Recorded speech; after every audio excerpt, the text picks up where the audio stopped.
Welcome to our podcast, Raising Bigs. This podcast is an ongoing conversation between myself and my young adult son. We're ready and willing to talk about all the things families might experience in their lives and relationships, both as parents and young adults, from teens to 20-somethings, the good, the bad, and sometimes the ugly. In this episode, the second of two parts, we're sharing 5 things we're each looking forward to in the upcoming new chapter in our family's life. Everyone living on their own and the parents at home by themselves. If you missed part 1, the 5 things we're going to miss, go back an episode and give it a listen. While my nest being empty after 27 years is a huge transition for me, it is actually one I'm ready for. So the next few weeks will have tearful moments full of realization and actually leaving Cade and the Beagles 692 miles away, not that I've checked or anything, will require my husband peeling me away from one last really tight hug, gently putting me in the car and listening to me bawl for the next hour or so. However, I've survived this before, and I've done the work to make sure that my life is full and my identity outside of mom is well established. Kate will be off living his next big adventure, and we will be easing into the next part of our story at home, one I'm excited to nurture and explore. Let's dive in. I'm Marci, and I'm the mom. I'm Cade, and I'm her kid. I have waited a while to actually make this move, and there are so many things that I'm excited for. My mom and I are really close, and once we make it past the emotional goodbye for now, I have so many things to discover and explore in a new city. Sure, I could get homesick, but Kansas is just a flight away, so it's not like it'll be my last time coming home. I'll have my dogs and my best friend, who will also be my roommate, and thank goodness for FaceTime and text messages as well, as I think that will help our connection stay strong. So, Mom, what is one thing that you are looking forward to when you have an empty nest and I move away? So I think one thing I'm looking forward to is I am what's called an extroverted introvert. So I am good with groups of people and I'm really great at relationships with people, but that's also what drains my battery over time. And so I regain my power, let's say, by being alone. And so the more people there are in the house, naturally, right, the less time you have alone. And like, I love quiet time to journal and to read and to just sit and snuggle with the dogs, right? And just some alone time. And so for the last 27 years, there's typically been someone coming and going, kids, in and out of the house. And so like sometimes my quiet time was very limited. And so I do look forward to just a little more quiet in the house. And not because I didn't love being a mom. Like I absolutely loved it. And I thrived in that role. Right. And chasing you guys around and stuff. But after you've done it for enough years, you're like, okay, that was great. But now I'm ready for that to be over. So I am actually looking forward to some quiet. You also are taking our Beagles with you, and one of the two for sure, but both of them really are not exactly the quietest dogs on the planet. They are Beagles. And while I am going to miss them to bits, I will not miss the additional noise that having the lovely, awesome family-oriented breed of Beagle brings in the house. So just that silence. And I didn't appreciate silence when I was younger, but I've come to appreciate it as I've gotten older. So that's one of the things I'm actually really looking forward to is quiet time. I have this one Cavapoo now, we've got a second one coming, but they tend to be pretty quiet unless they're set off by one of the other dogs. So we'll see if that stays true, but we don't get the huge warnings when there's someone walking down the street or the mailman drives up or something like that out of Echo that we do out of the Beagles. So that's my first thing. How about you, Kate? For sure. Funny enough, mine is actually the same thing. There are a lot of times where I just am not in the mood to talk. I think I'm kind of the same as you, where, in groups of people, I'm very social, have a lot of friends. I enjoy that, but I also enjoy sometimes just not talking to anyone and just eating and watching a show or doing whatever it is. And I think sometimes, living at home with you and Tim, there's just a lot of conversation. And especially from this mouth. Exactly. And so I think I'm just looking forward to. It was funny when you said that you enjoy the quiet, because I don't feel like you do sometimes.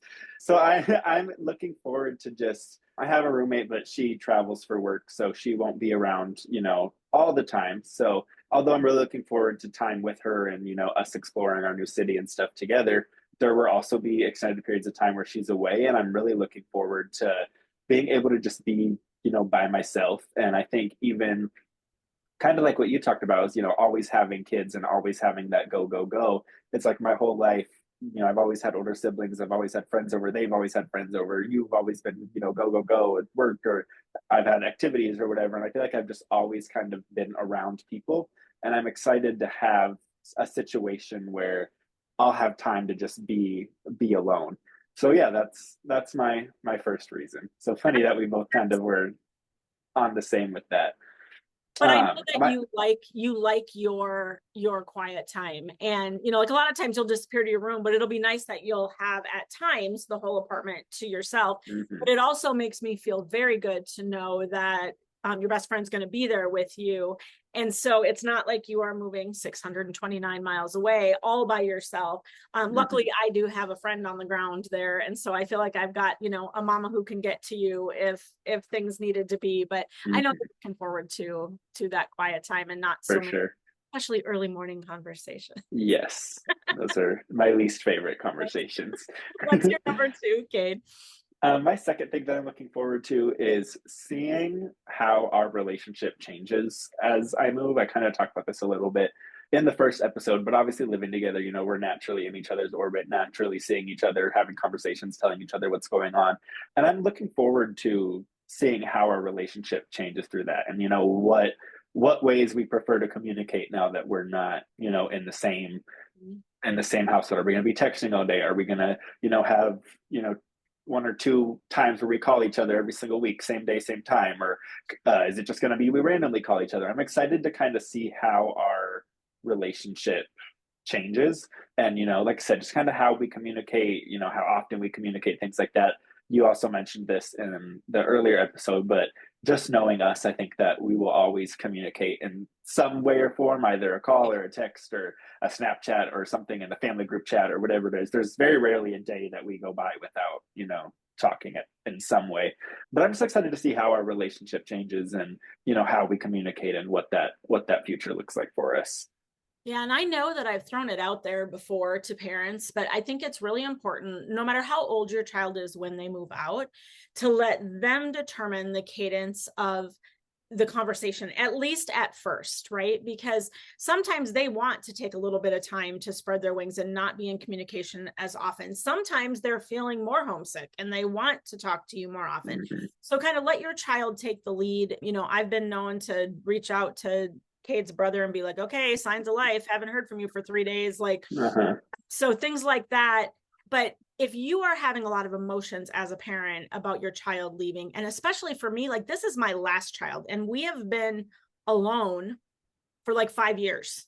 Mm-hmm. It's been Cade and I as far as kid and mom. Tim entered the picture about 3 years ago. And so I think it's important because we've had such a long established time where Kate kind of got me to himself as far as living in the household with me, that I'm going to make sure to use my friends, my husband, my sisters, my parents to kind of talk through my own feelings about that, because I don't want Cade worrying about me sitting here alone at home or with his stepdad here and being sad and being Mm-hmm. just having all these huge feelings, although I know your stepdad's having big feelings about you leaving too, but I don't want you to worry about that. And so my advice Mm-hmm. to parents would be let your kids set that cadence, at least at first, so that they're able to spread their wings and fly.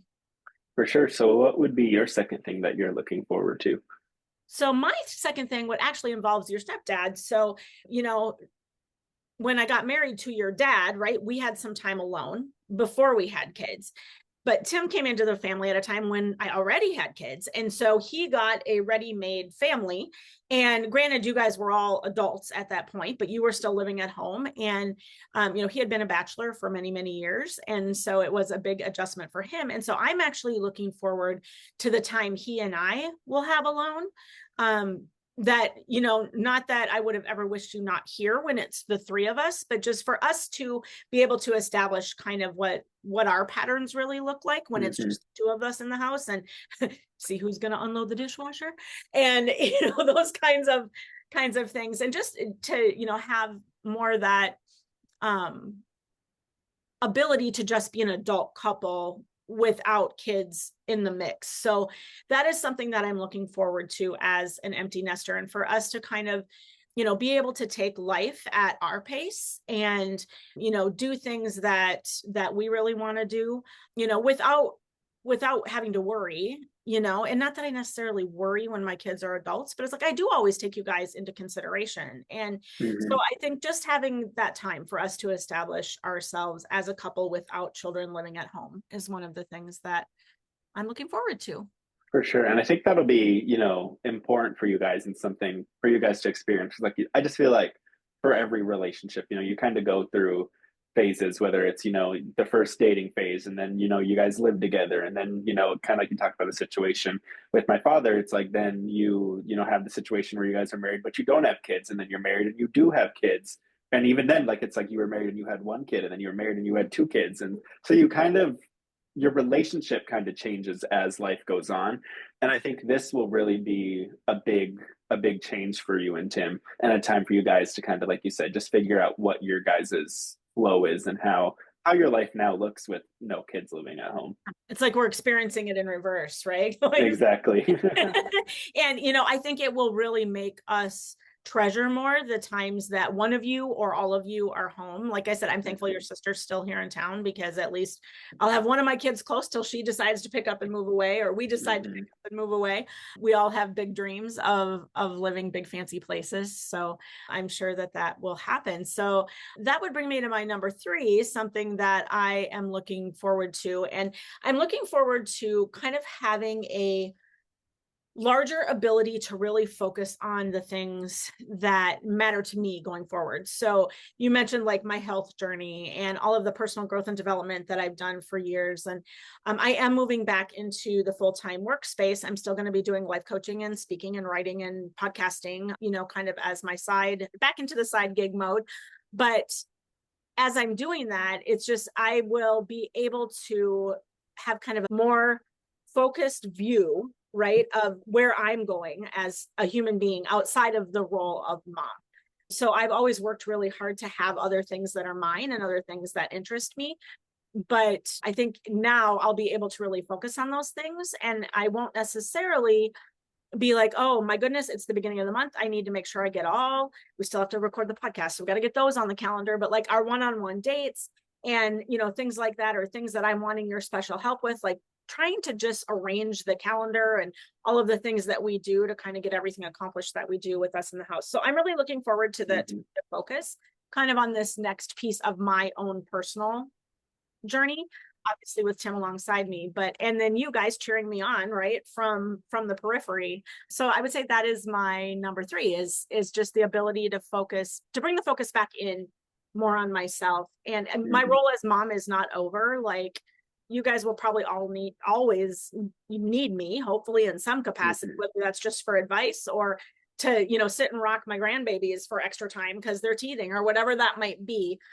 My role as mom's not done, but it kind of has a different focus to it now. Mhm. So For how about sure. you?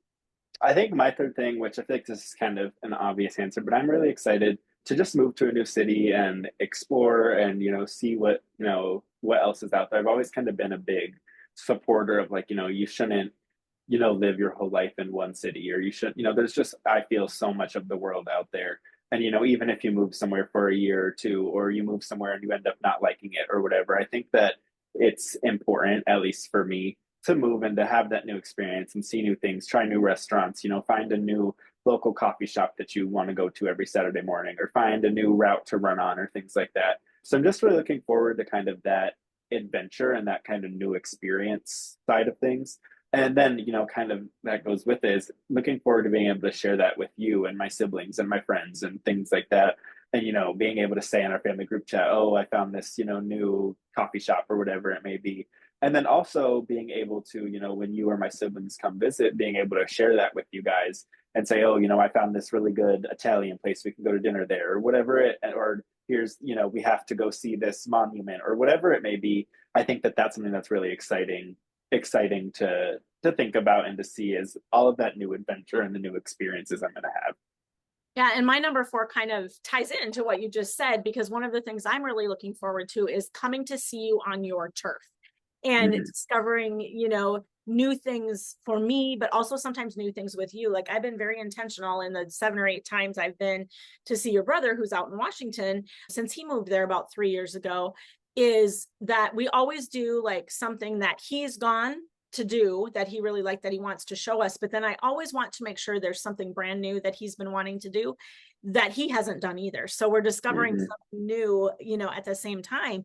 And so you happen to be moving to one of the cities that I have been to quite a few times, and it is one of my favorite. Like I love the vibe. I love, especially in the summer. Like I love just the things about that city and the things I've experienced there. So I'm really excited for us to be able to kind of discover that together when I come to visit, multiple times a year, and to have those new experiences with you. And then to have you come home as well in your new capacity as a grown child who doesn't live here. Like, I already have plans to take over your bedroom as office. And he got, when we moved into this house, he got the big huge room upstairs. So I'm looking forward to, and he's got the great window with the nice view of the huge tree out the front of the window. So I'm going to be planning to move in there, but we also have plenty of guest room space, and we'll have a big old air mattress in there since he's taken the bed.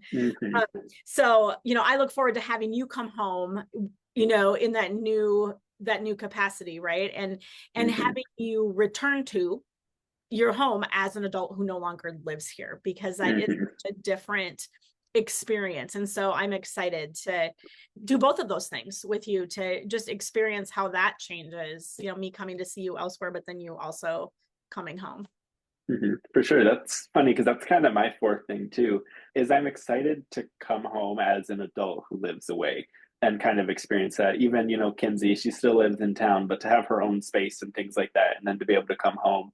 And although it's, your parents' house, it's no longer your home. It's no longer, you no longer have a room there. You no longer have your stuff there and things like that.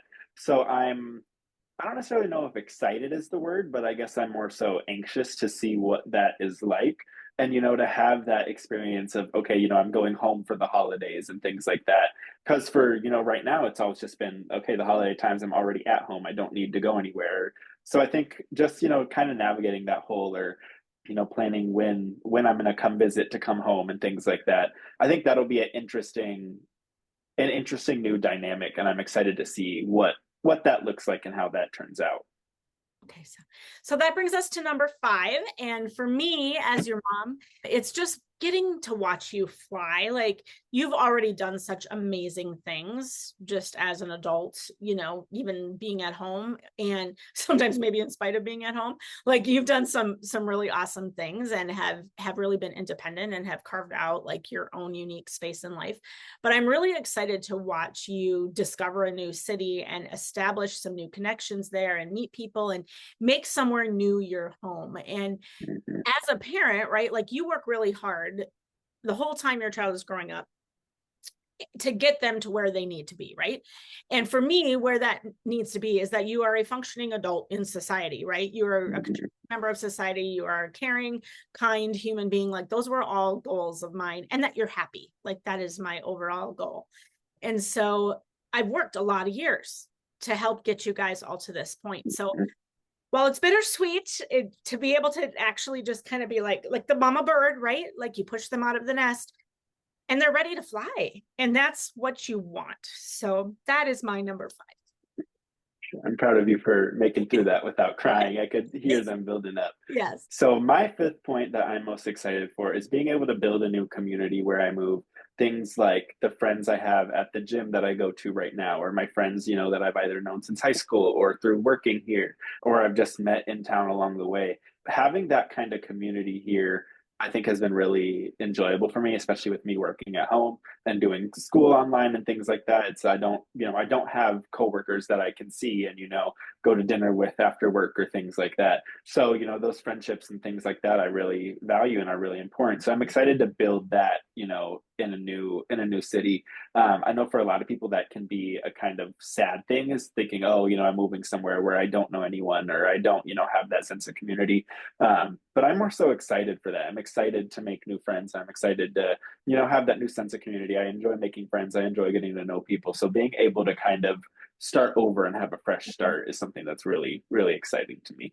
Well, we've talked a lot about that, the fact that you go to school and work online, like what your plans are for how you're going to meet Hmm. new people and develop that new sense of community there. So, I think whenever you move somewhere new, for me, it's always an exciting experience because like you said, you're discovering new things, but you're also meeting new people. And I heard someone say recently that you haven't even met yet the people that you're going to love the most. And Hmm. I loved that because like as life changes, like you outgrow some friendships. Some friends are there for a reason or a season, some a lifetime, right? And so you're moving to a new place where you might find some new people who might be in your life forever. Like you don't know that. And so I'm really excited for you to be able to figure that out and figure out what your favorite places Hmm. are, who your favorite people are, and really develop that sense of community. And that includes things like having to find new doctors and dentists because your mother will bother Hmm. you about whether you've done that, right? So that's Hmm. great. I love that, doing a sense of community. For sure, for sure. Well, thank you for sharing those with me, Mom. And I really enjoyed the conversation of us sharing what we're most excited for. I hope that both parents and bigs that are facing a move out situation are able to take a few minutes and think about and share what they're looking forward to with each other as, their big is moving, whether it be to a new city or just across town. It's important for kids to know that things at home will be fine, allowing them to truly fly and thrive. The Raising Bigs podcast will continue. No need to worry. It'll just be with the two of us in different cities instead of across the hall. I'll have all kinds of stories to tell and new experiences to share. And I can't wait to hear all about it, Cade. So I plan to have a few stories of my own to share as well. So luckily, I'm not worried about us keeping each other in the loop. So anything else you'd like to add before we close out this episode, Cade? Thanks for doing this series with me. You knew I was going to cry in both of them, but Of course, I think I am good, and I'm glad we made it through without any major cry breakdowns.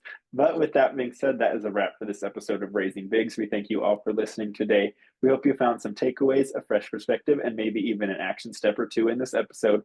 Again, we are not experts, but we can authentically share what we're learning in hopes of making the path a little more joy-filled for those who are listening. You can find this podcast on Spotify, Apple Podcasts, and on YouTube. Please subscribe and share with those in your circle who you think might benefit from hearing it. And a new episode is released every single week on those three platforms. you can visit my life coaching website at marcihawkinson.com or email me at lifecoachmarci@gmail.com. I'm also on Facebook at Life Coach Marci and Instagram at life_coach_Marci. Where can our listeners find you, Cade? My handle across all social media platforms is at @DKBarrigan. That's where you can find me. The best way to contact us or give us feedback is to DM either one of us on social media or to reach out on the contact me page on my mom's website. We appreciate any feedback, topic ideas, or questions that you may like to share, and we will see you next time on Raising Bigs.